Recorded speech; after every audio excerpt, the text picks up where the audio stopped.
다들 기도와 금식의 시간을 잘 보내고 계시죠? 우리의 육신은 배고픈지 모르지만 오늘 예배를 통해서 우리의 영은 정말 배불러질 줄 믿습니다. 아멘. 여기 계신 많은 분들이 금식으로 주님 앞에 은혜를 구하며 나아가고 계신데 오늘 이 시간을 통해서 그 은혜가 더 증가될 것을 선포합니다. 오늘 말씀의 제목은 고난을 축복으로 바꾸는 기도입니다. 할렐루야! 고난을 축복으로 바꾸는 기도를 제목으로 선택했어요. 어디서 많이 들어보지 않으셨어요? 들어보신 분? 은지? 뭐라고요? 달력? 맞췄네. 제가 사탕 들고 왔어요. 이거 맞추면 신랑.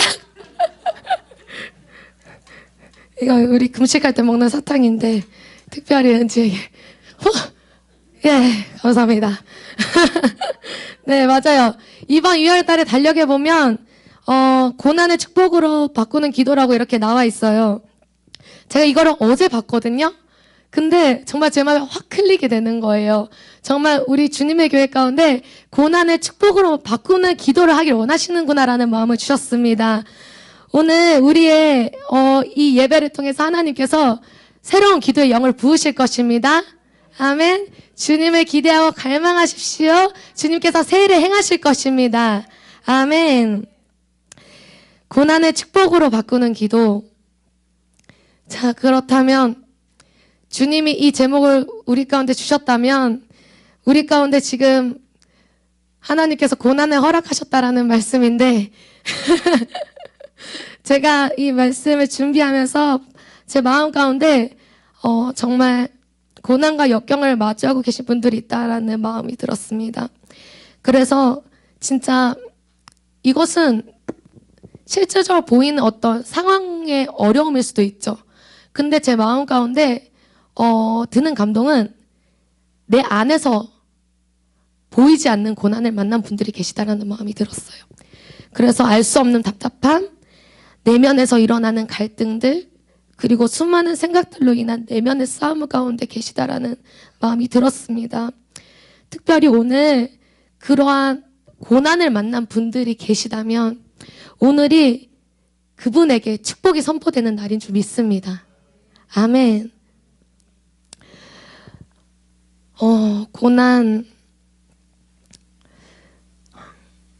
고난에 처하며 우리가 주님이 내 삶에 정말 살아계신가? 주님이 정말 선하신가? 머리로는 그렇게 알고 있을 거예요. 근데 내 마음에서 아마 믿어지지 않는 영역이 있겠다라는 생각이 들어요. 정말 주님이 내 삶을 책임지시고 내 삶을 가장 선으로 이끌어 가시고 가장 좋은 것을 내 삶에 주실 거라는 그 믿음이 우리가 고난을 만나는 순간 확 떨어져요. 어느 성령 충만해도 정말 고난을 만나면 특별히 내 자신과의 싸움을 싸우게 되면 쉽지 않을 것 같아요. 그 분들에게 오늘 하나님께서 눈을 열어주신다고 약속하십니다. 하나님을 정말 선하신 분이라는 것을 깨닫게 되고 흔들리지 않는 그 믿음으로 주님이 부르시고 계십니다. 오늘 그 콜링 가운데로 여러분들이 들어오는 밤이 될 것입니다. 아멘. 우리 함께 말씀 찾아볼게요. 로마서 1장 18절에서 20절까지 말씀입니다. 로마서 1장 18절에서 20절까지 말씀.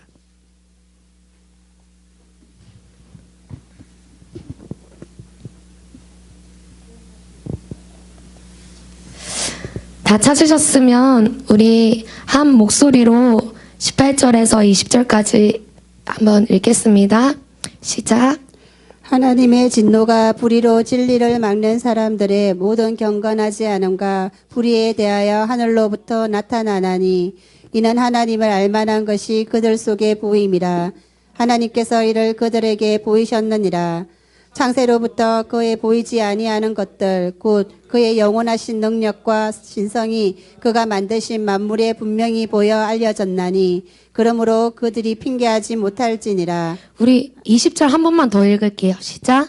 창세로부터 그의 보이지 아니하는 것들 곧 그의 영원하신 능력과 신성이 그가 만드신 만물에 분명히 보여 알려졌나니 그러므로 그들이 핑계하지 못할지니라. 아멘. 오늘 말씀에 의하면 창세로부터 그의 보이지 아니하는 것들 곧 그의 영원하신 능력과 신성이 즉 하나님의 성품이 그가 만드신 모든 만물에 분명히 보여 알려졌다고 나와 있어요. 그러니까 쉽게 말하면 우리가 만나는 모든 사물들, 사람들, 모든 상황들 가운데 하나님의 성품이 깃들여져 있다라는 거예요. 여러분 길 가다가 돌을 보면 하나님이 진짜 살아계셔. 하나님 진짜 선하셔. 이 돌들을 나한테 주셨다니라고 고백하시는 분들 있으세요? 저도 그런 적이 없었던 것 같아요. 우리는 언제 하나님 정말 살아계시고 하나님 정말 사랑이시고 하나님 정말 선하신 분이세요라고 언제 우리가 고백할 수 있어요? 사실 우리 안에 은혜와 간증들이 있을 때 그런 고백이 터져 나오잖아요. 근데 하나님은 우리 가운데 펼쳐놓은 모든 만물 가운데 하나님의 선하심이 깃들여져 있다고요. 하나님의 사랑이 있다고 하고요. 하나님의 살아계심이 거기에 있다고 해요. 근데 정말 우리가 진짜 성령 충만하지 않으면 그 만물 가운데 깃들여져 있는 하나님을 발견하기란 쉽지 않은 것 같아요. 예전에 다이가 그랬었죠. 하나님의 사랑을 완전 경험할 때 하늘이 정말 하나님이 이런 하늘을 아름답게 해주셨다니 너무 감사하다. 막 하나님의 살아계심이 느껴지고 막 그랬던 간증들 했던 게 우리가 기억이 나잖아요. 이런 식으로 우리가 정말 성령 충만하고 내 안에 하나님의 사랑과 기쁨을 충만할 때는 하늘도 땅도 풀도 여기 있는 컵도 사탕도 그냥 다 감사하고 다 하나님의 사랑이고 선하심처럼 느껴져요. 근데 우리가 만약에 고난 가운데 있을 때는 그냥 돌이 있으면 뭐야 이러면서 발로 차지 않겠어요? 이게 무슨 하나님의 성품이 하나님의 살아계심이야. 에이 내 길을 막는 돌 같으니라고 하고 발로 뻥 차겠죠. 그런 식으로 그러면서 제 안에도 이런 것들이 되게 많았던 것 같아요. 사실 이 말씀이 되게 저한테 오랫동안 의문이었거든요. 하나님이 모든 사물과 모든 사람들과 모든 상황과 모든 만물 가운데 하나님의 성품이 깃들여져 있다 하는데 나는 왜 그걸 보지 못할까? 진짜 성령 충만하면 하늘이 아름답고 하나님이 저런 하늘을 나한테 주셨나 보다 고백을 한 번쯤 해본 것 같은데 이것이 지속이 되지 않는 거예요. 왜냐하면 금방 내 마음이 어려워지고 힘들고 문제나 고난을 만나게 되면 그게 눈에 보이지 않는 거죠. 오히려 불신, 불평, 불만들을 더 했던 것 같아요. 저 같은 경우는. 정말 내가 만난 문제 상황들이나 고난 가운데 내가 처했을 때 여러분이 하나님은 선하시다. 하나님은 정말 살아계신다. 하나님은 사랑이시다라고 여러분들이 고백하실 수 있으시기를 축복합니다. 왜냐하면 오늘 성경에 보면 아무도 핑계치 못한다고 했어요. 우리들 안에 이미 하나님의 성품을 알아볼 수 있는 눈이 있다고 오늘 로마서 1장 18절에서 20절까지 나와 있어요. 근데 문제는 우리의 눈이 안 보인다는 거죠. 분명히 주님이 우리한테 주셨다고 하는데 하나님의 선하심을 볼 수 있는 눈, 하나님의 사랑을 볼 수 있는 눈, 하나님의 살아계심을 볼 수 있는 눈을 우리한테 주셨다는데 우리는 안 보이는 거예요. 근데 핑계하지 말래요. 그럼 어쩌라는 거지? 안 보이는데 주님 어떻게 하라는 거죠? 이렇게 고백하고 계신 분들이 여기 계시다라는 마음이 들어요. 주님 진짜 주님 말씀에 이런 거 알아요. 그래 주님 사랑이시고 주님 선하시고 주님 살아계신 거 주님 정말 놀라우신 분이시고 위대한 분이시라는 거 알아요.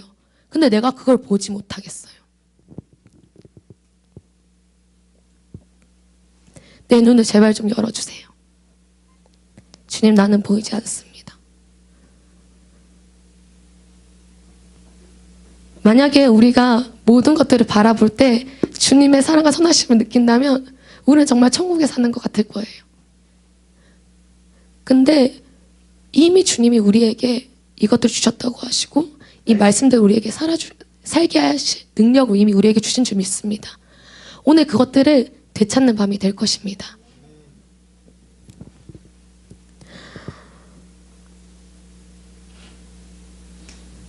그래서 18절에 나와 있죠. 제가 읽을게요. 하나님의 진노가 불의로 진리를 막는 사람들의 모든 경건하지 않음과 불의에 대하여 하늘로부터 나타나나니. 처음과 끝만 볼게요. 하나님의 진노가 하늘로부터 나타난대요. 이 말은 즉 하나님의 심판, 이게 하늘로부터 나타난다는 거예요. 누구에게요? 네, 불의로 진리를 막는 사람들의 이런 경건하지 않은 모든 행위, 즉 우리가 그런 주님의 선하심을 보지 못하고 핑계하고 있는 그 사람들에게 하나님의 진노가 하늘로부터 나타난대요. 근데 이것은 저는 마지막 때 심판이라고 마음이 안 들고, 저는 하나님의 어떤, 우리가 예전에 전도사님한테 말씀 들었던 게 기억이 나는데, 주의 권능의 날에, 이 날이 주님의 그 심판의 날이긴 하지만 주님의 방문이 있는 날이라고 했었잖아요. 전 똑같이 이 하나님의 진노의 날이 하나님의 방문의 날인 줄 믿습니다. 그래서 우리 안에 오늘 하나님의 심판하는 불, 소멸하는 불, 정결케 하는 불이 하늘로부터 나타나서 우리 안에 하나님의 선하심을 보지 못하게 가로막는 비진리들, 비진리의 패러다임들이 불타게 될 것입니다. 그럴 때 우리의 눈이 열리고 주님의 선하심을 볼 수 있는 것입니다. 할렐루야. 그럴 때 정말 우리가 고난을 축복으로 바꾸는 기도를 할 수 있어요. 아멘. 오늘 제가 이 고난을 축복으로 바꾸는 기도에 대해서 3가지로 이제 말씀드릴게요. 첫 번째는 상한 심령의 기도입니다. 우리 시편 51편 17절 말씀을 함께 찾아봅시다.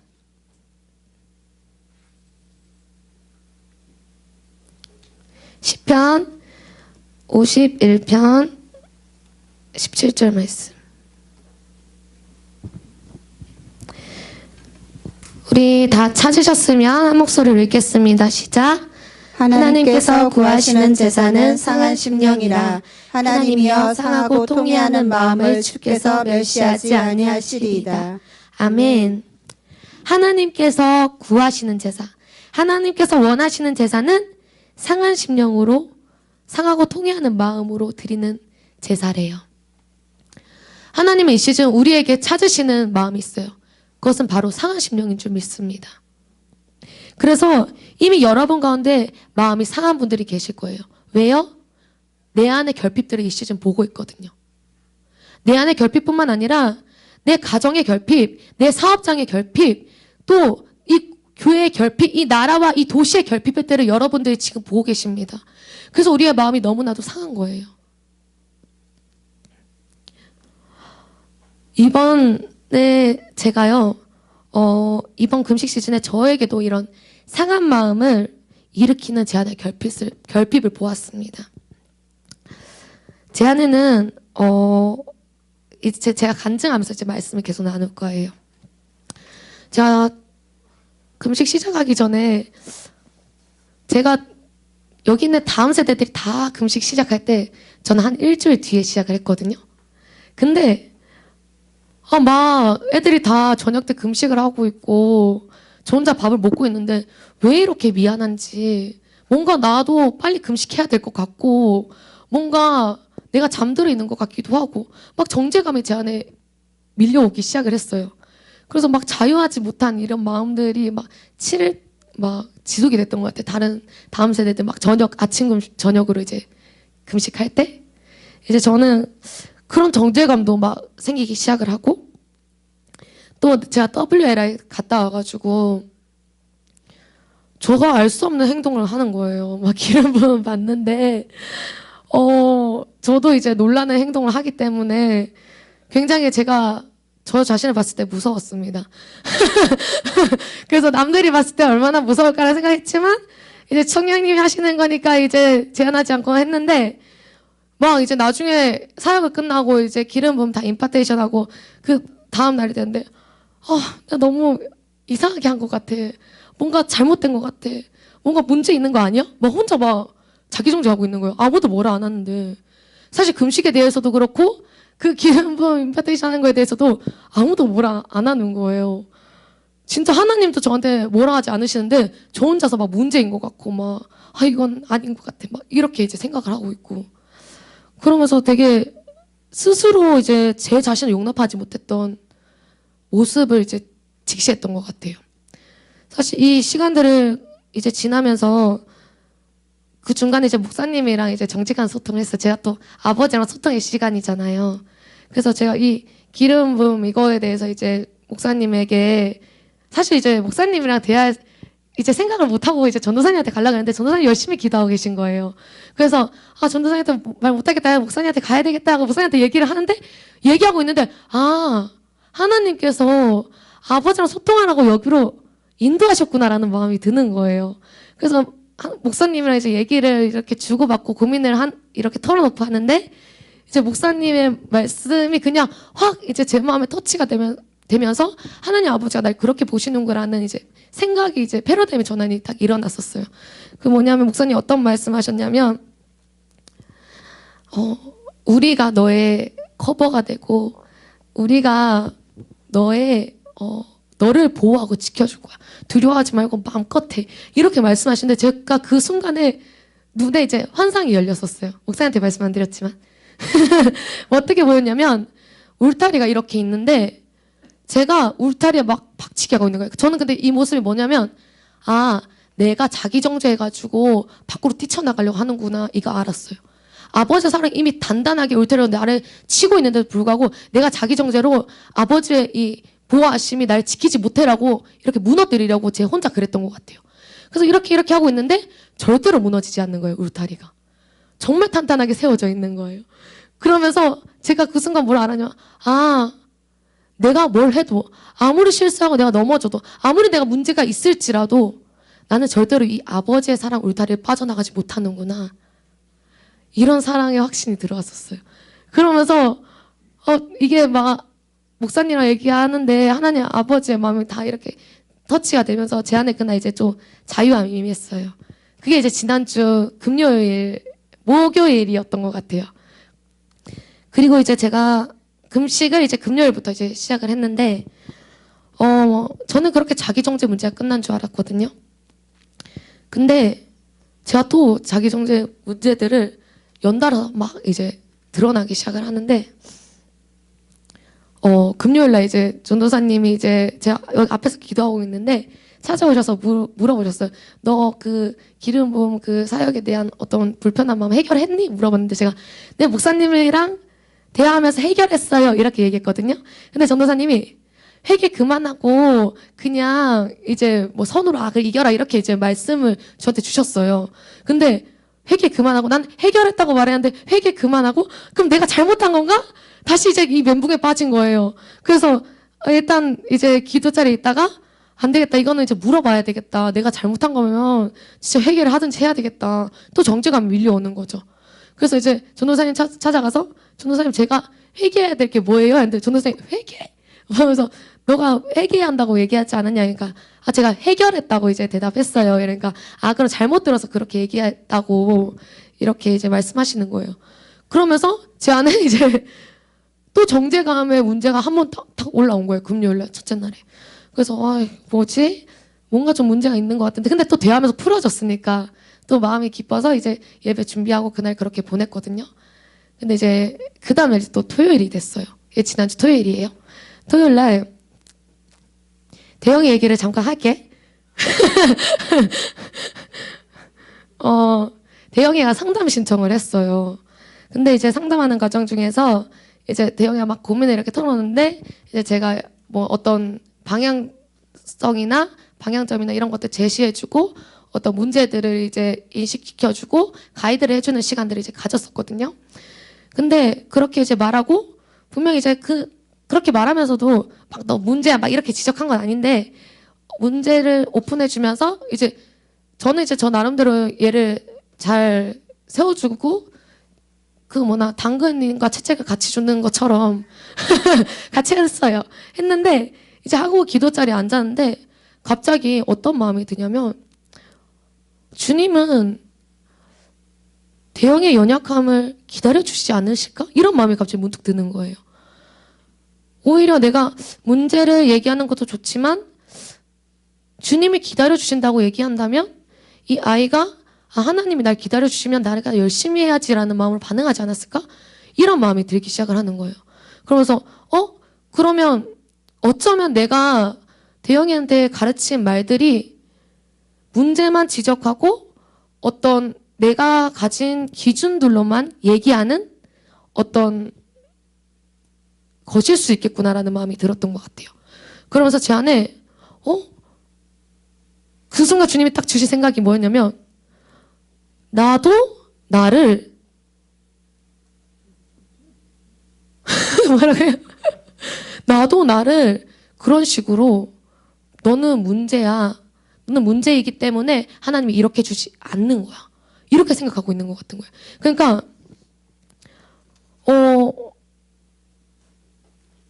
뭔가 제 나름대로 저한테 기준을 들이대고 완벽한 기준대로 저를 이제 대하는 거예요.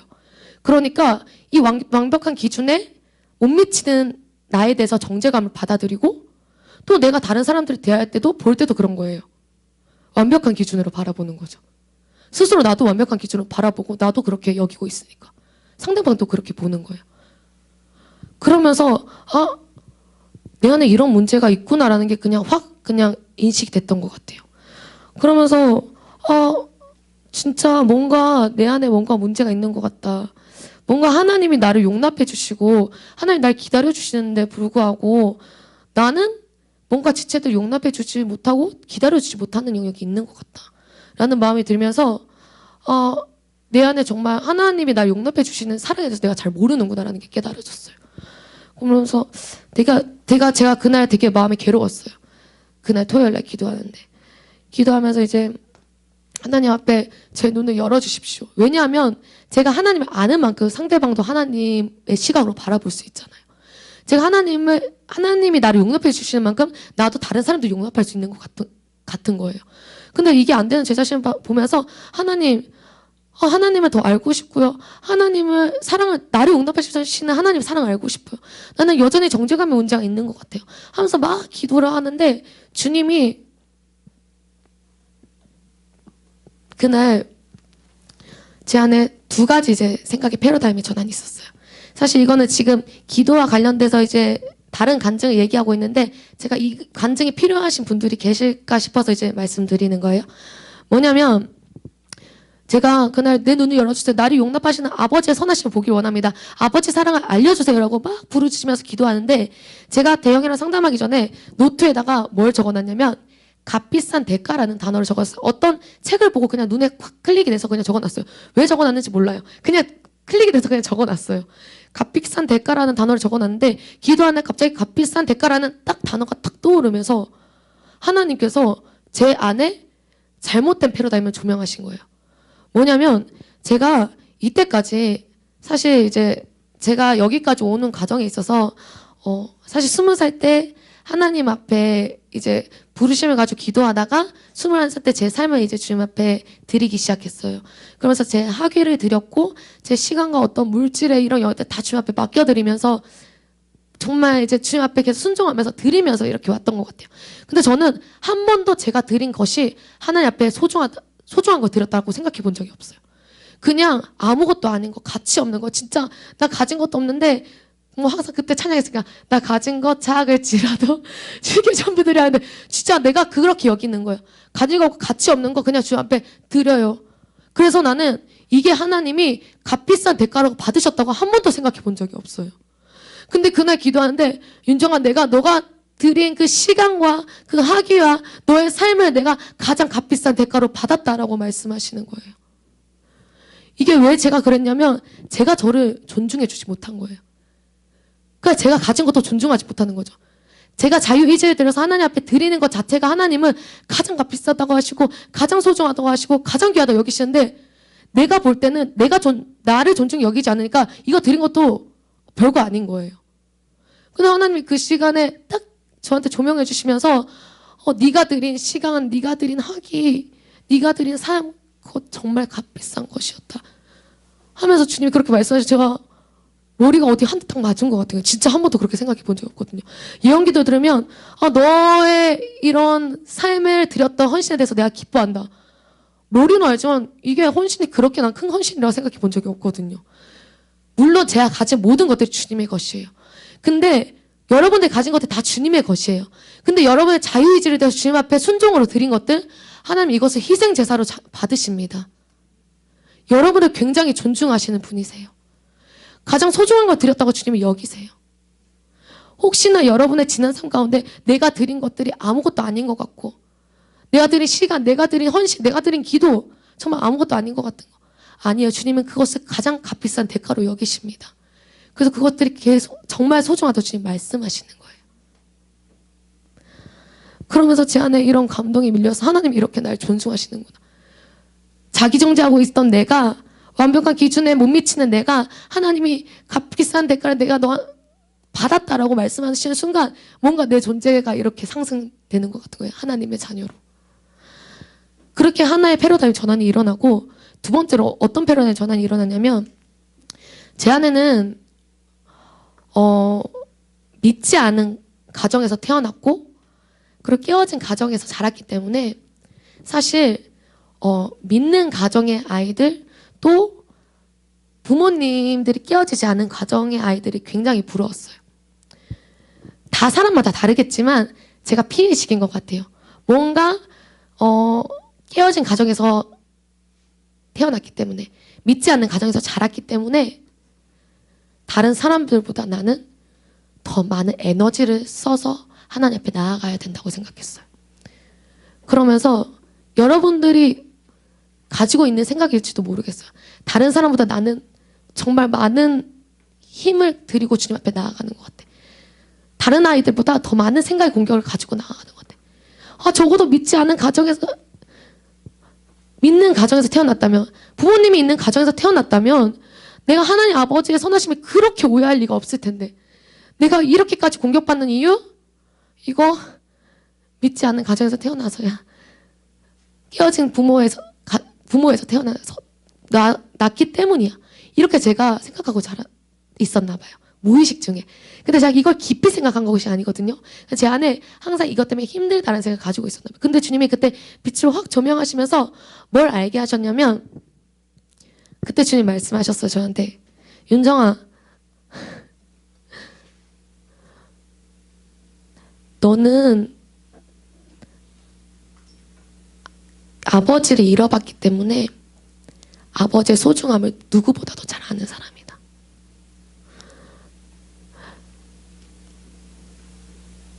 그래서 너는 나의 임재와 나의 가치가 무엇인지 너무나도 잘 안다. 네가 나 하나님 아버지의 임재를 너무나도 존중하고 그걸 소중하게 여기기 때문에 내가 너를 존중한다. 이렇게 말씀하시는 거예요.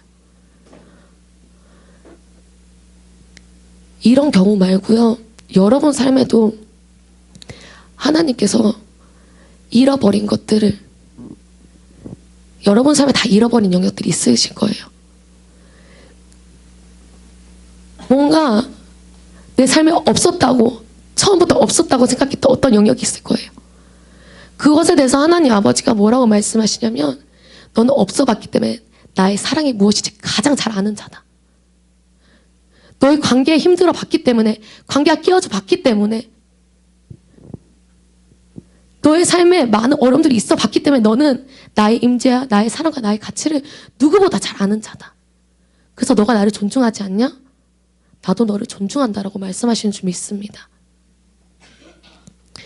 그날 이 두 가지 패러다임의 전환이 오면서 제가 하나님 날 존중하시니까 뭔가 존재감에서 나온 것 같은 거예요.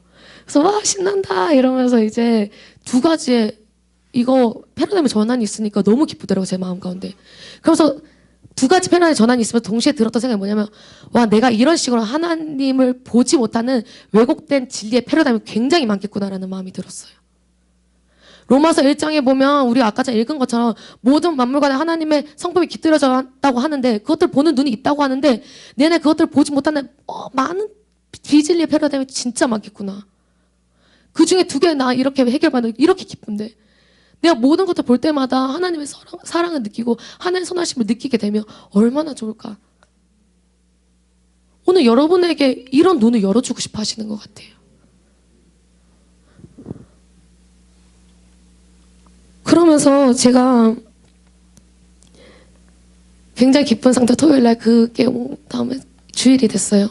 주일이 됐는데 와 이때부터 폭탄이 터지기 시작한 거예요. 저는 정죄감이 끝난 줄 알았어요. 이런 계시를 통해서. 근데 하나님 추적하셨던 것 같아요. 제 안에 주일날만 해도 지체를 향해서 참을 수 없는 마음, 예전에는 생각하지 못했던 용납할 수 없는 마음이 머리 끝까지 터질 것 같은 거예요. 진짜로 막 삐삐거리면서 터질 것 같은 거예요. 그러면서 와 진짜 용납할 수 없어, 정말 참을 수 없어, 막 이런 마음이 속에서 막 부글부글 하는 게 제가 클릭이 됐어요.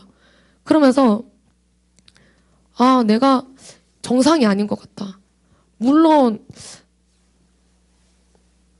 어떤 실수나 어떤 연약함을 바라볼 때 그럴 수는 있지만 이전에 느꼈던 것보다 나는 비정상적으로 뭔가 참을 수 없는, 용납하지 못하는 마음을 느끼고 있다는 게 체크가 됐어요. 그러면서 제가 처음에 제 자신을 먼저 용납하지 못했다 그랬죠. 제 자신을 존중하지 못했다 그랬잖아요. 이게 번져 나가서 상대방을 용납할 수 없는 상황까지 이르기 시작하는 거예요. 그래서 어떤 마음이 들었냐면 여러분한테도 이것들을 한번 점검해 보셨으면 좋겠어요. 자신을 용납하지 못하는 사람은 다른 사람도 절대 용납할 수가 없어요. 자신에 대해서 정죄감의 문제를 가지고 있는 사람은 다른 사람들을 정죄하게 돼 있어요. 제 안에 이런 문제가 있다는 게 다시 한번 확 드러났어요. 주일날. 제가 사역자로서 또 다음 세대를 케어하는 리더로서 사실 다른 지체들을 용납하지 못한다는 이 문제는 저한테 가벼운 문제가 아니었어요. 되게 큰 문제였어요. 왜냐하면 저는 여전히 그 주일 사역하는 동안도 다음 세대를 케어했어야 되고 앞으로도 계속 매 순간마다 돌봐야 됐었거든요. 근데 그들이 용납할 수 없다는 것 자체가 저한테는 쉬운 문제가 아니었거든요. 심각한 문제라는 게 그냥 인식이 됐어요. 그러면서 아 나한테 문제가 있다 이거. 뭔가 주님 나를 깊이 추적하고 계신다. 그러면서 전도사님이 이렇게 말씀하신 게 떠올랐어요. 전도사님이 내 마음이 가장 괴로울 때는 내 안에 사랑이 없을 때 가장 괴롭다라고 말씀하셨던 게 떠오르면서 아 진짜 내가 정말 사랑이 없는 거에 대해서 클릭이 되니까 굉장히 마음이 괴롭고 힘든 거예요. 굉장히 다른 사람에 대해서 완벽한 기준들을 가지고 있더라고요. 정죄감의 문제를 가지고 있는 사람은 완벽주의의 문제를 가지고 있어요. 굉장히 기준들을 가지고 있어요. 저를 보실 때 완벽주의라고 생각할지는 모르시겠지만 제 안에 그런 모습들이 있었습니다. 그래서 이제 잠깐 이제 제가 좀 저에 대한 얘기를 나누면 저한테 좀 이상한 완벽주의가 있었어요.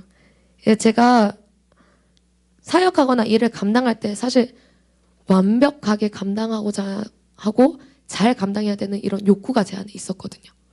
그래서 그 기준에 다다르지 못할 때 항상 저는 자신을 정죄하고 위축감에 제 행동과 제 모든 영역들이 제한받기 시작을 했어요. 그러니까 제가 저 자신을 정죄하니까 제가 스스로 선을 만드는 거예요. 자유롭지 못하게. 그리고 다음 세대들, 저랑 이제 같이 일을 하는 다음 세대들은 잘 알 텐데 제가 문서 작업이나 이런 것들을 맡기고 어떤 주보나 또는 이번에 그 주보 작업할 때 이제 예를 들면 재원선 선생님이랑 이제 제가 피드백을 이제 했었거든요. 주보 작업. 근데 제가 글자 옮기는 게 진짜 0.1mm인데 그거 옮겨야 된다고. 0.2mm인데 그거 옮겨야지 자연스럽지 않다고. 그리고 이거는 사실 색상이 그 베이지 톤이잖아요. 살짝 연했어요. 조금 더 진해야 된다면서 제가 이것들을 막 이제 했는데 이런 식으로 이제 최근에 있었던 일을 얘기하지만 제가 모든 어떤 일들을 감당할 때 굉장히 남들은 눈에 구별도 안 가는데 저 혼자서 이렇게 해야 된다고, 완벽하게 해야 된다고 막 이렇게 하고 있는 거예요. 사실 제가 힘들었거든요. 그러면서 물론 같이 일하는 이제 상대방도 힘들었겠지만 미안합니다. 그래서 제 안에 정말 작은 일부터 큰 일까지 제 내면에서 얼마나 스트레스랑 이런 완벽함의 이런 기준들에 다다르지 못한다라는 제 모습을 봤을 때 화가 나고 힘들었는지 몰라요, 진짜로. 그러면서 계속 정죄감의 사이클에 이제 돌았던 것 같아요. 그 완벽주의랑 정죄감은 뭔가 사이클 같아요. 네, 그런 마음이 들었어요. 그렇게 복잡한 사람이 아닌데 제 나름대로 기준과 이런 틀이 많았던 것 같습니다. 그러면서 최근에 이런 자신을 용납하지 못하고 정죄하는 모습을 보면서 상대방을 더 용납하지 못하는 내 자신을 보면서 제 마음이 상하기 시작을 했어요.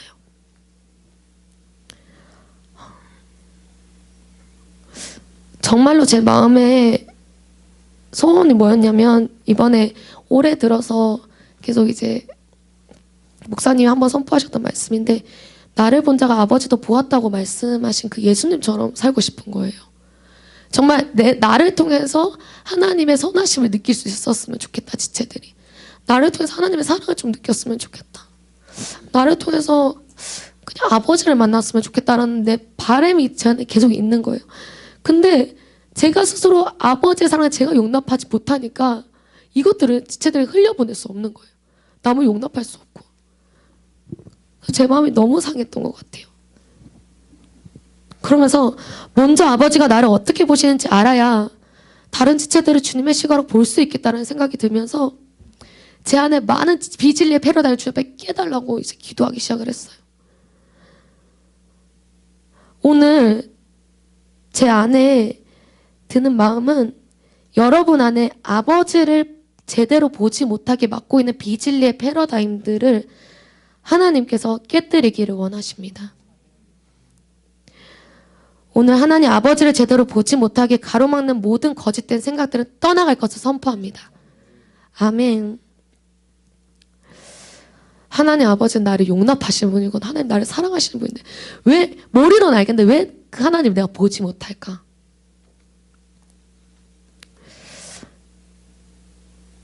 그래서 사실 금식을 제가 일요일까지 3일만 하려고 그랬는데 이게 제 문제가 확 수면 위로 오픈이 되면서 멈출 수가 없었어요. 그래서 월요일까지 제가 4일째 금식으로 들어가면서 사실 그날 셀mom이 이제 저희 킹덤이 셀mom이 있거든요. 이 다음 세대를 만나는데 제 안에 이들을 향해서 내가 하나님 아버지의 선하심과 하나님의 사랑으로 용납해준 사랑을 흘려보내고 싶은데 뭔가 제 안에 얘네들한테 막 화낼 것 같고 막 내 기준으로 막 가르칠 것 같고 막 그런 두려움들이 그날 계속 있는 거예요. 그래서 들어가기 전까지 기도를 하고 들어가면서 얘기를 나누고 하면서 제가 이전과는 다르게 너희들은 느꼈을지 모르겠지만 제가 한 발자국 뒤로 서서 다 상담했던 것 같아요. 그 진짜 근본적인 것들이 제가 뭔가 아는 선에서 얘기를 하긴 하지만 깊이 막 터치해서 얘기하지 않았던 것 같아요. 왜냐면 이게 내가 판단 정죄일 수도 있고 뭔가 내 기준과 내 완벽함의 기준을 가르치는 거일 수도 있으니까 그냥 한 발자국 뒤로 서서 그냥 그래 이런 식으로 그냥 이렇게 넘어갔던 것 같아요. 그러니까 그냥 말을 하지 못하겠더라고요. 그러면서 그 모임이 끝나자마자 제 마음에 이제 정말 애통하는 마음이 터지기 시작했어요. 진짜 나에게 맡겨주신 이 다음 세대들만큼이라도 하나님의 선하심을 좀 표현하고 싶은데 하나님의 사랑을 전하고 싶은데 지금 내가 안 됩니다. 오늘 봤죠, 주님? 저 나름 했지만 나 두려워서 얘네한테 뭘 하지 못했어요. 제 마음이 너무나도 상합니다. 하면서 제가 주님 앞에 그냥 기도자에 앉자마자 눈물이 빵 터져서 막 부르짖기 시작을 했어요. 주님 아니면 이제 더 이상 사역도 못하겠고요. 케어도 못하겠고요. 주님 이거 안 돼요, 진짜로. 주님 그리고 오늘이야말이에요. 나 금식 4일째라고요. 나 원래 3일이라고 했는데 주님 4일 하는 거 그래도 쉽지 않았어요. 쉬웠어요, 진짜로. 금식에 영이 부어져서 그런지 애들이 그랬어요. 나 금식 안 한 사람 같다고. 그러면서 이제 했는데 오늘이야만 해요. 지금 도와주세요 하면서 막 울면서 계속 이제 부르짖으면서 기도했어요. 그래서 이번 시즌 우리한테 진짜 상한 마음을 주시는구나, 애통하는 마음을 주시는구나 막 터지는 거예요. 계속 마음이. 오늘 여러분들이 고난을 축복으로 만드는 기도 첫 번째는 이 상하심을 애통하는 마음으로 기도하는 거예요. 이미 여러분 안에 결핍들을 보기 시작하셨어요. 여러분 안뿐만 아니라 사실 옆에 있는 지체만 봐도 우리가 함께 애통할 수 있어야 돼요. 하나님의 선하심을 보지 못하는 내 가족, 내 지체, 이 도시와 나라, 이것만 봐도 여러분의 마음이 애통하셔야 될 것 같아요. 그러면서 이런 자신의 결핍을 인정하면서 기도 자리에 나아가지만 어떤 부분들은 낙심의 자리에 있는 분들이 계세요. 근데 여러분들이 잘 생각하셔야 되는 게 상한 심령에 오류가 있어요. 뭐냐면 상한 심령으로 나가긴 나가요. 근데 스스로 그 상한 심령을 자기가 가지고 그 자리에 머무면 그건 낙심이에요. 근데 이거를 되게 미묘한데 여러분들이 갈망이라고 생각할 수 있어요. 왜냐면 내 마음이 상하니까. 근데 갈망의 단어 안에 무슨 의미가 있냐면 소망이란 단어가 내재되어 있어요. 진짜 상한 심령으로 주님을 갈망하는 것은 소망 대신 주님께 나아가는 거예요. 상한 심령을 가지고요. 내가 본 결핍을 가지고 주님 앞에 나아가는 거, 소망 대신 주님 앞에 나아가는 것이 갈망인 거예요. 이거 가지고 그냥 그 자리에 머무르고 상한 심령 그 자리에 머무르면 그건 낙심이에요. 혹시 여러분이 낙심 자리에 머물러 계시다면 여러분의 그 오류에서 나와서 정말 소망 대신 주님께 나오는 그 갈망함이 부어질 것을 선포합니다. 상한 심령에는 갈망이 필요해요. 첫 번째는 그래서 이 상한 심령으로 갈망하는 기도인 거예요. 소망 대신 주님 앞에 나아가는 기도예요. 그 자리에 머무면 절대 안 됩니다. 두 번째는 찬양의 기도예요. 우리 함께 시편 27편 13절 말씀 찾아보겠습니다.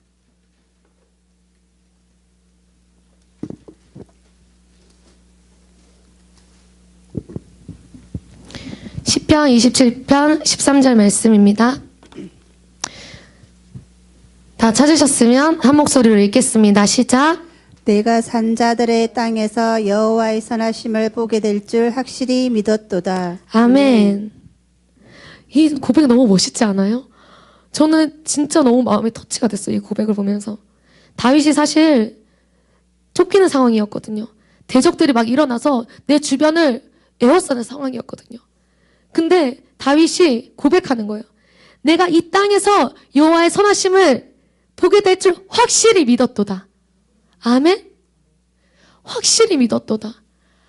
여러분이 만난 고난의 상황, 여러분이 보는 그 결핍의 상황 가운데 하나님의 선하심을 확실히 보게 된다고 고백할 수 있는 그 찬양이 터져나와야 되는 줄 믿습니다.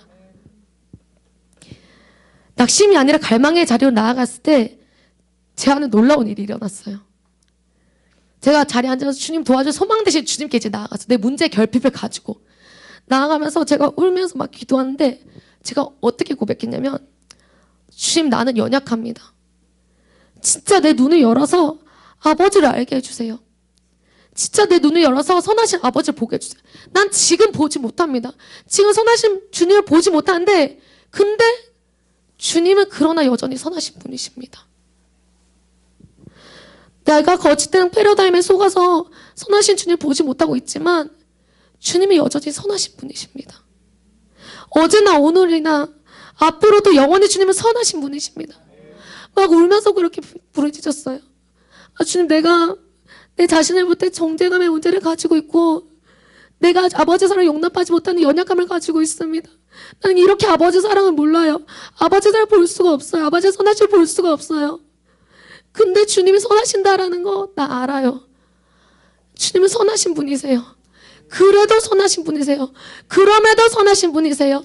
내가 결핍이 있어도 그럼에도 선하신 분이세요. 한 번도 주님은 내 삶에 아쉬운 일을 행하신 적이 없습니다. 그러면서 나의 결핍에도 불구하고 그 선하신 주님을 예비하며 높이기 시작해서 이 기도 자리에서 울면서 그냥 여러분 마음이 부유하고 형통할 땐 누구나 기뻐 예배할 수 있어요. 마음이 좋을 땐 누구나 예배할 수 있어요. 근데 제가 진짜 여기서도 예배하고 수많은 예배를 드려왔지만 제 마음에 하나님의 사랑을 가장 크게 느끼고 하나님의 선하심을 가장 크게 느낄 때는 상한 심령을 드렸던 예배예요. 진짜 수많은 예배를 드려봤지만 상한 마음으로 드렸던 예배를 주님의 가장 귀하게 받으셨어요. 여러분들이 상한 심령의 예배를 드려야 될 때가 온 줄 믿습니다. 상한 심령의 예배는 하늘 문을 열어요. 이 땅에서 드릴 수 있는 유일한 예배예요. 천국에서는 계속 천사들이 예배를 하죠. 천국에서는 고난이 있을까요? 천국에서는 고통이 있을까요? 천국에서는 아픔이 있을까요? 없어요. 거긴 기쁨밖에 없어요. 평강밖에 없어요. 자유밖에 없어요. 근데 유일하게 우리가 상한 마음으로 주님을 선택해서 드릴 수 있는 그 자유의지의 예배가 이 땅에서만 드릴 수 있는 예배예요. 하나님 이걸 굉장히 소중하게 여기세요. 이걸 희생제사로 보세요. 하나님 아마 예수님이 다시 오시고 천년왕국이 시작됐을 때 하나님 기억하실 거예요. 우리가 상한 심령으로 정말 예배할 수 없는 상황에 예배 드렸던 그 시간을 하나님은 기억하실 거예요. 너무 보고 싶어 하지 않으시겠어요? 내가 드릴 수 있는 최고의 예배예요. 이 땅에서 드릴 수 있는 최고의 예배예요. 내 마음이 상하고 내가 여전히 결핍의 문제가 있고 아직도 내 삶의 변화가 없고 내 사업장, 내 가정의 변화가 없을지라도 주님 내가 이렇게 마음이 상하지만 주님은 여전히 선하십니다라고 고백하며 드리는 그 상한 심령의 예배가 하나님이 보시기에 가장 귀한 예배예요. 그게 하나님이 기억하시는 예배예요. 하나님이 그 예배를 가장 희생제사로 보세요.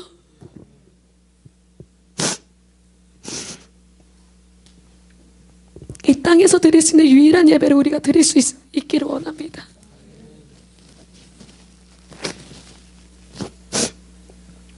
그러면서 제가 울면서 그렇게 기도했어요. 주님 나는 이렇게 주님의 선하심을 모를 수가 있을까요? 내 삶에 진짜 많은 치유와 회복이 있었는데 나는 왜 이렇게 모르는 걸까요, 주님?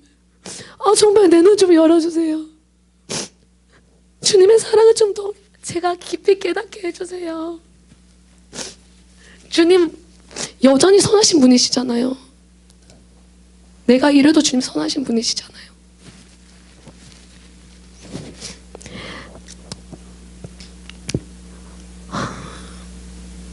여전히 마음이 상하고 변한 것이 없고 문제는 눈앞을 가릴지라도 주님을 높이기로 결정하는 그 예배를 주님은 가장 기뻐하십니다. 우리가 금식과 기도하면서 마음이 상하잖아요. 우리의 영혼이 배고프잖아요. 우리의 영혼이 목마르잖아요. 우리가 왜 기도하고 금식해요? 뭔가 주님이 이 땅에 행하실 일들을 보기 위해서 조금이라도 우리가 주님 앞에 반응하는 거잖아요. 이때 야말로 진짜 예배를 드릴 때예요.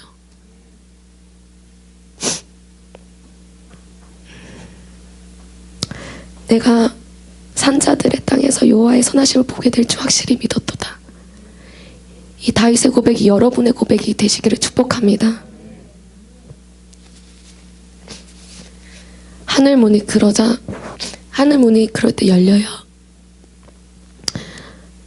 놀라운 건 제가 그렇게 기도자를 뻥뻥 울면서 하나님의 선하심을 찬양하는데 주님이 말씀하기 시작했어요. 뭐라고 말씀하셨냐면, 윤정아, 이미 너는 나의 선함을 볼 수 있는 눈을 가졌다. 나는 보지 못한다고 생각했는데 주님이 윤정아, 이미 너는 나의 선함을 볼 수 있는 눈을 가졌다. 그 말 듣을 때 그 순간 말로 표현할 수 없어요. 그 순간 그냥 제 마음 가운데 하나의 선하심이 머리부터 발끝까지 그냥 관통되듯이 깨달아졌어요. 이게 상한 심령을 드리는 예배의 기도 응답인 줄 믿습니다. 여러분에게 이런 예전에는 알지 못했던 하나님의 선하심에 대한 계시가 뭔가 관통되길 원하시는 것 같아요. 그래서 여러분을 지금 상한 심령의 그 제사의 자리로 콜링하시는 거예요. 그 순간 제 눈이 확 열려버렸어요. 주님의 선하심을 그냥 그 말 듣는 순간 확 알아줬어요. 내가 무슨 실수를 하든 문제가 있든 내가 가진 결핍, 내가 보는 그 결핍은 하나님의 선하심이 담길 자리구나. 와, 진짜 놀랍더라고요. 난 결핍이 그냥 문제라고 생각했는데 결핍이 하나님의 선하심 볼 수 있는 통로였어요.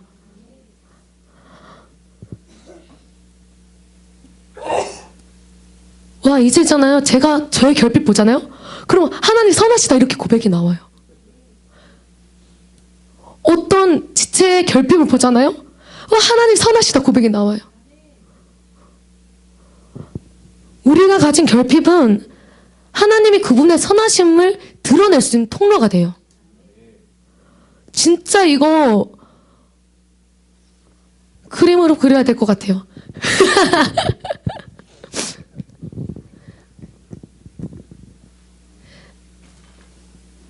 여러분들이 결핍이라 생각하는 이 빈자리가 있어요. 결핍이라 부르는 이 빈자리가 있는데 이 자리는 원래 처음부터 하나님의 선하심으로 채워져야 하는 자리예요. 그리고 이미 채워진 자리예요. 아멘. 우리가 결핍이 없으면 하나님의 선하심을 볼 때가 없어요. 물론 우리가 자유케 되고 우리가 치유되고 되고 회복해 그래서 하나님의 선하심 찬양할 수 있죠. 그래서 여러분들이 진짜 하나님의 선하시다 고백할 수 있는 때가 언제예요? 여러분의 결핍의 문제가 있을 때 이것을 채워주실 때 하나님의 사랑을 경험할 때 하나님 진짜 선하시다 내 삶을 고백할 수 있잖아요.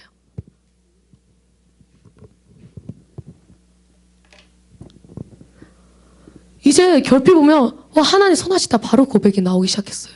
제가 여러분 개인의 삶 가운데 가진 결핍, 가정의 결핍, 사업장의 결핍, 관계의 결핍, 이 도시와 나라의 결핍 보시면 마음이 상하십니까? 아멘? 우리는 하나님의 선하심을 가장 깊이 볼 수 있는 자리에 와 있는 줄 믿습니다. 하나님의 선하심을 경험하고 볼 수 있는 가장 좋은 데에 와 있어요, 우리가. 왜냐, 그만큼 우리가 지금 결핍을 보고 있잖아요. 가장 좋은 데에 하나님의 선하심을 볼 수 있는 가장 좋은 데.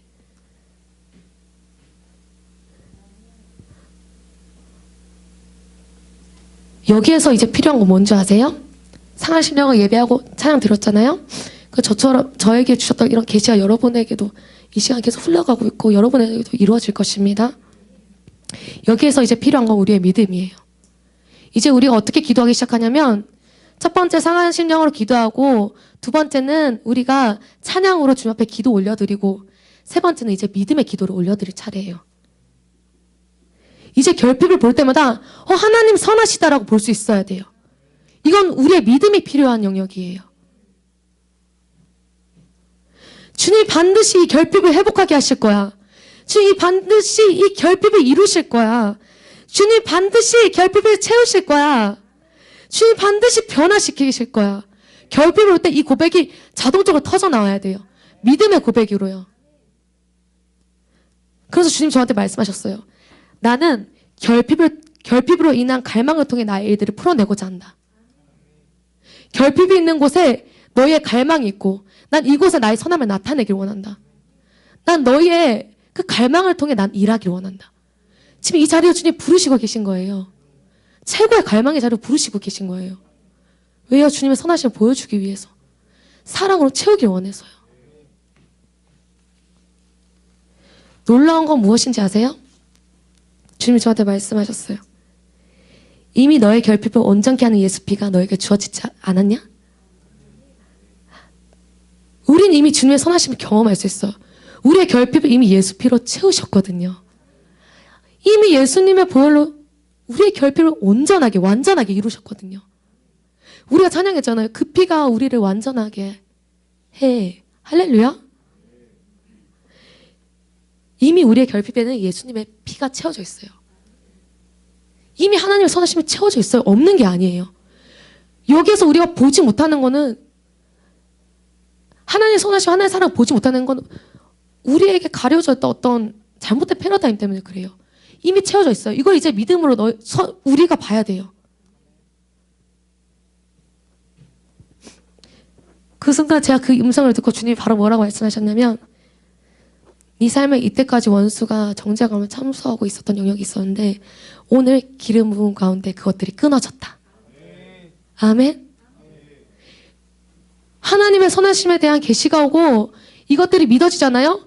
그 여러분의 가진 모든 연약함들이 기름 부음 가운데 끊어집니다. 할렐루야. 주님 저한테 그렇게 선포하셨어요. 너가 가진 정죄감 끊어졌다. 기름 부음 가운데 끊어졌다. 여러분이 가진 결핍들, 모든 연약함들, 어려움들, 기름 부음 가운데 끊어졌음을 시야 선포합니다.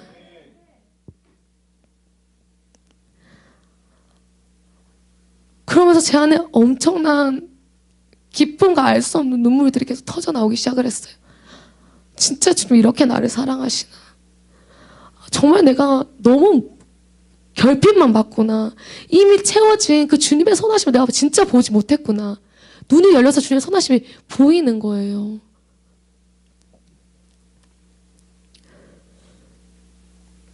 이제 우리가 해야 되는 것은 문제를 보고 낙심하는 것이 아니라 오히려 주님은 선하신 분이에요 라고 찬양하면 믿음으로 고백하고 다닐 때 주님은 이제 그 믿음의 고백을 들으시고 믿음의 찬양을 들으시고 하늘문을 여시고 기름 부으시고 응답하지 시작하시는 것입니다. 이 상한 심령의 고백을 통해 하늘문이 열리고 기름 부음과 여러분의 멍에가 끊어지는 일들이 일어나게 될 것입니다. 하나님은 반드시 선함으로 채우시는 분이세요. 이제 우리가 상한 심령으로 제사를 드리고 나서 해야 되는 것은 이제 하나님이 일하실 수 있도록 믿음으로 그 결핍을 계속 내어드리는 거예요. 지금 결핍이 있네요. 하나님 여기 있어요. 하나님 선하심 나타내어 주세요.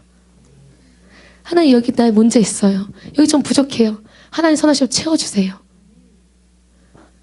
그러면 그때마다 하나님의 선하심을 보는 눈들이 계속 열려서 완전케 하시는 주님의 사랑을 계속 경험하게 되실 거예요.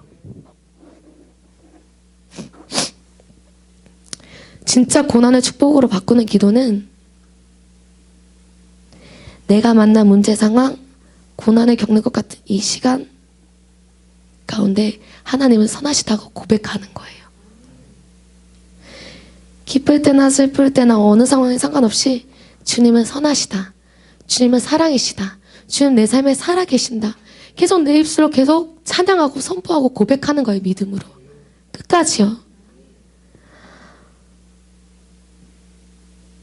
그러면서 이후에 제가 제 삶에 굉장한 여유가 이제 생기기 시작했어요. 자유가 풀어지기 시작을 했어요. 기쁨이 풀어지기 시작했어요. 결핍이 이제는 주님의 사랑으로 보여요. 결핍이 주님의 선하심으로 보여요. 할렐루야. 제가 진짜 이건 비밀인데 비밀 하나 얘기해 드릴게요. 제가 엄마랑 예술이만 아는 비밀인데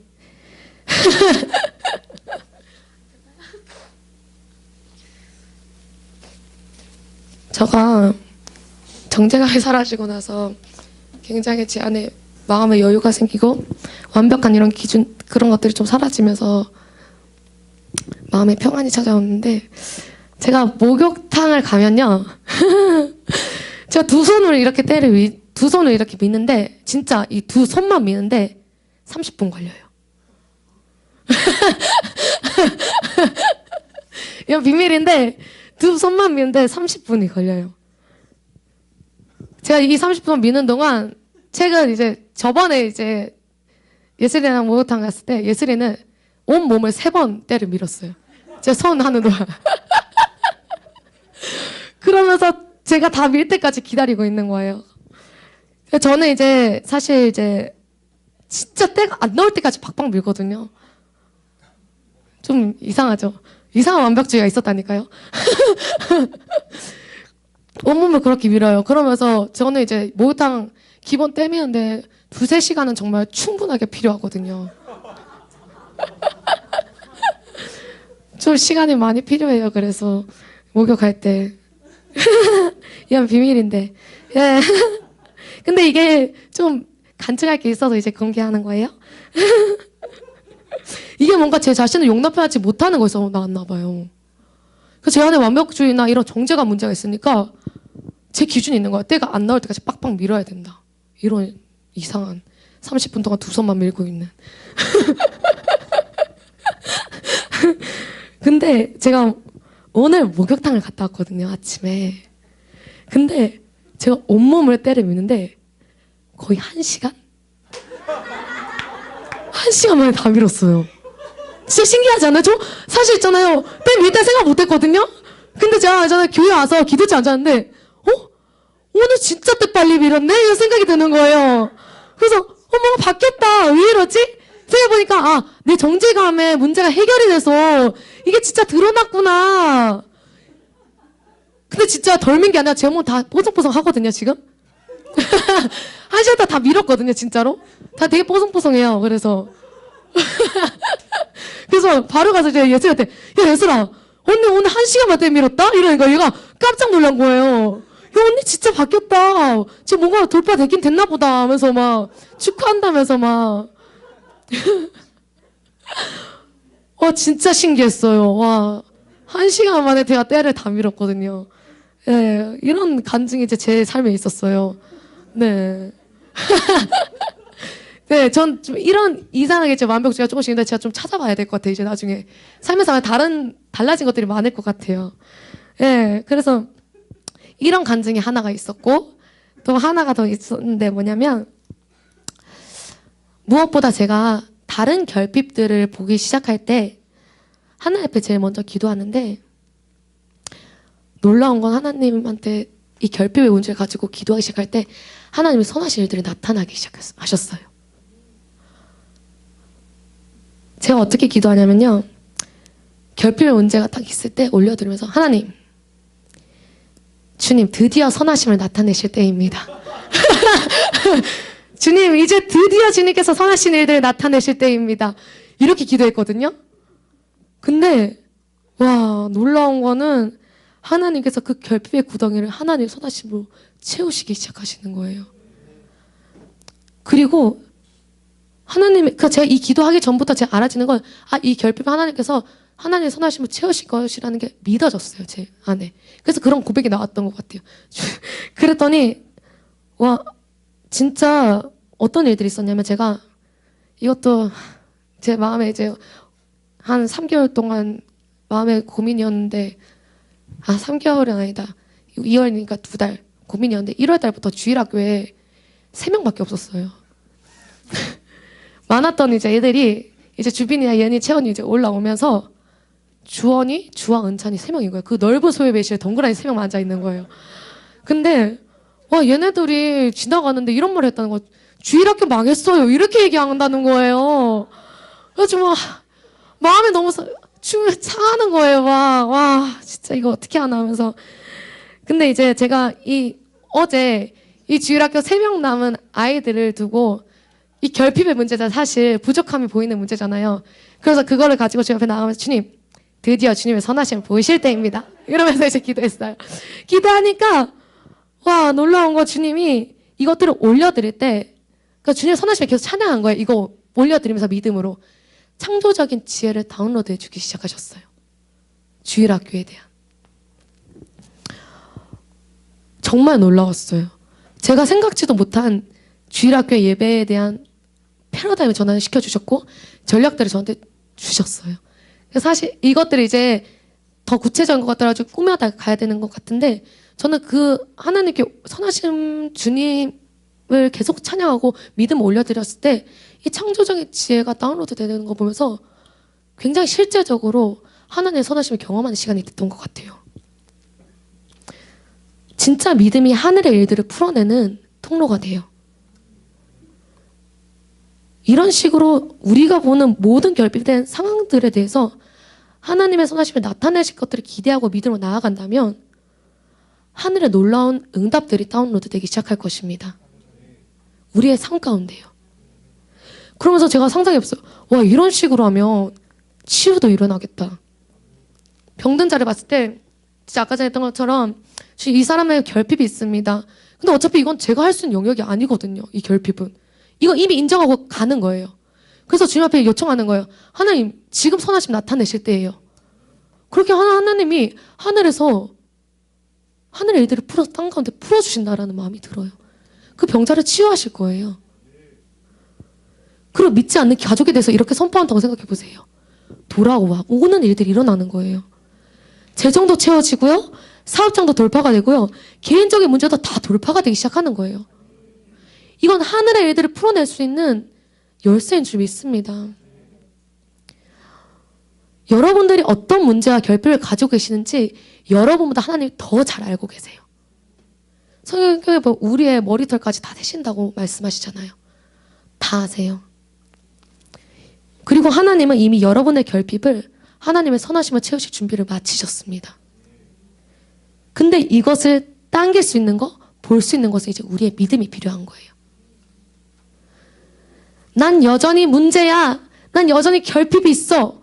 그 자리에 머무는 것이 아니라 하나님 여전히 선하신 분이야. 이게 우리의 고백이 되어야 되는 줄 믿습니다. 이게 진짜 여러분의 고백이 터져 나올 때 기도 응답이 하늘에서 땅으로 떨어지기 시작할 거예요. 나의 결핍을 인정하고 하나님을 찬양할 때가 왔어요. 바로 그 자리에 하나님이 선하심을 채우시길 원하십니다. 나의 결핍, 가정의 결핍, 우리 사업장의 결핍, 우리 교회의 결핍, 이 도시와 나라의 결핍에서 채우실 하나님의 선하심을 찬양합니다. 우리가 결핍의 문제를 가지고 있어도 하나님 여전히 선하신 분이십니다. 할렐루야, 주님을 찬양합니다. 채우시는 주님을 찬양합니다. 밤이나 낮이나 주님은 선하신 분이십니다. 내가 기쁠 때나 슬플 때나 주님은 선하신 분이십니다. 내 문제나 상황에 여건에 상관없이 주님은 항상 선하신 분이십니다. 결핍이야말로 고난이야말로 주님의 사랑과 주님의 선하심을 찬양할 때입니다. 이제 주님의 선하심을 경험할 때가 온 것 같아요. 이 시간이 진짜 겸손으로 준비돼서 우리가 주님 앞에 계속 이렇게 반응해서 이 고난을 축복으로 바꾸는 기도의 자리로 나아가잖아요. 그러면 이제 축복이 그 자리에 담기기 시작하는 거예요. 저는 오늘 여러분에게 이 기도의 자리로 콜링하시는 줄 믿습니다. 할렐루야.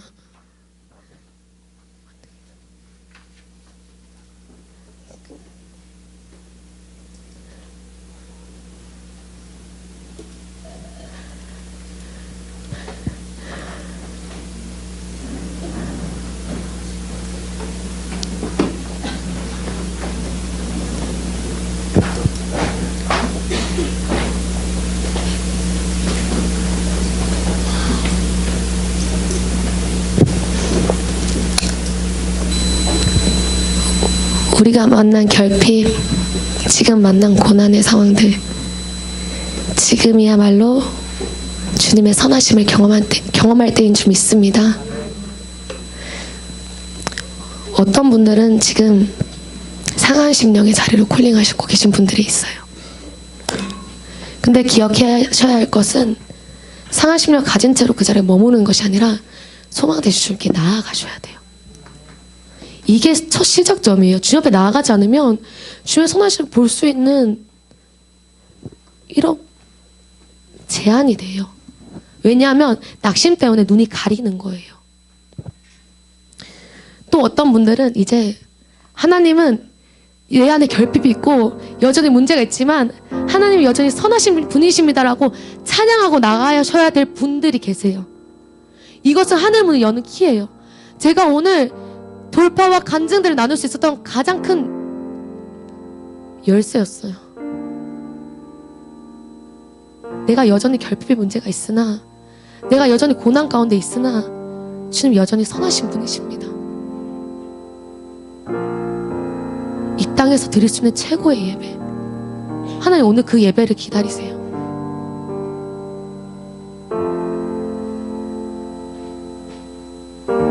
그렇게 하늘문이 열리고 기름 부은 가운데 여러분 가운데 정말 하나님의 선하심이 깨달아지고 알아지게 될 것입니다. 그럼 이제 믿음으로 기도할 때마다 여러분의 결핍들이 하나님의 선하심을 채워지는 일들을 경험하게 될 것이에요. 이 시간 주여 앞을 부르짖고 기도하실 때 오늘 주여 앞에 최고의 예배를 드리는 날이 될 것을 선포합니다. 하나님의 선하심을 찬양하며 나아가길 원합니다. 예, 주님은 선하신 분이십니다. 내가 만난 모든 문제와 상황에 상관없이 주님은 가장 놀랍고 위대하고 선하신 분이심을 우리가 찬양합니다. 주님의 이름을 높여드립니다. 우리 결핍들을 이미 채우신 주님의 사랑을 찬양합니다. 할렐루야! 이 시간 찬양하러 나가신 분들은 찬양하시고, 기도자를 나가신 분은 기도하시면서 주여 부르 짓고 기도하며 나아가십시다. 주여, 주여, 주여. Yes, yes, yes. 예, 주님, 우리의 어떤 고난과 역경에도 상관없이 주님은 항상 선하신 분이십니다.